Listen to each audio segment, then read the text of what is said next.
गांव में एक साधारण सा किसान रहता था। नाम था रामू। वो खेती करके अपने परिवार का पालन पोषण करता था।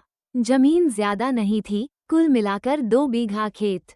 लेकिन रामू बहुत मेहनती और ईमानदार था।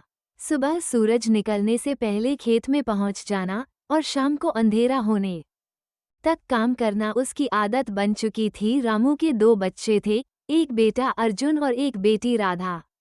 पत्नी सीता भी उसका भरपूर साथ देती थी। हालांकि आमदनी बहुत कम थी, लेकिन परिवार मिलजुल कर खुशहाल जीवन जी रहा था। एक साल गांव में बारिश बहुत कम हुई। खेत सूखने लगे, फसल बर्बाद हो गई। गांव के कई किसानों ने कर्ज लेकर काम चलाया, लेकिन रामू ने सोच समझकर अपनी बचत से काम चलाया।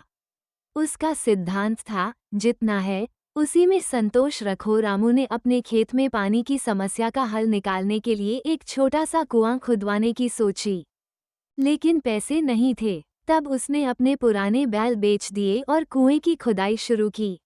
गांव वालों ने उसका मजाक उड़ाया, बैल बेचकर कुआं खोद रहा है, अब खेत जोतेगा कैसे। रामू चुपचाप मुस्कुराया और बोला, जब पानी नहीं होगा तो बैल भी क्या करेंगे। कुएं की खुदाई पूरी हुई और उसमें पानी भी आ गया। रामू ने उसी पानी से खेत को सींचा और अगली फसल में अच्छे अनाज उगाए। जब बाकी किसान बारिश का इंतजार कर रहे थे, रामू की फसल खेत में लहलहा रही थी। अब वही लोग जो उसका मजाक उड़ा रहे थे, उसके पास सलाह लेने आने लगे। एक दिन रामू खेत में काम कर रहा था, तभी उसे जमीन में कोई धातु टकराती महसूस हुई। उसने फावड़ा चलाया तो देखा, एक बर्तन निकला जिसमें सोने की अशर्फियां थीं। रामू हैरान रह गया। ये खजाना किसी पुराने जमाने का था, लेकिन रामू जानता था कि यह जमीन सरकार रजिस्ट्री में थी और ऐसी कोई भी चीज सरकार की संपत्ति मानी जाती है। रामू इसे लेकर सीधे तहसील कार्यालय गया और सब कुछ अफसरों को बता दिया। तहसीलदार भी दंग रह गया।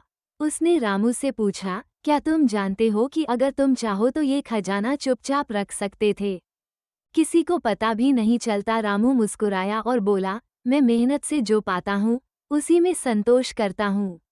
ये मेरे बच्चों के लिए सबसे बड़ी सीख होगी। इस घटना के बाद रामू की ईमानदारी की खबर पूरे जिले में फैल गई।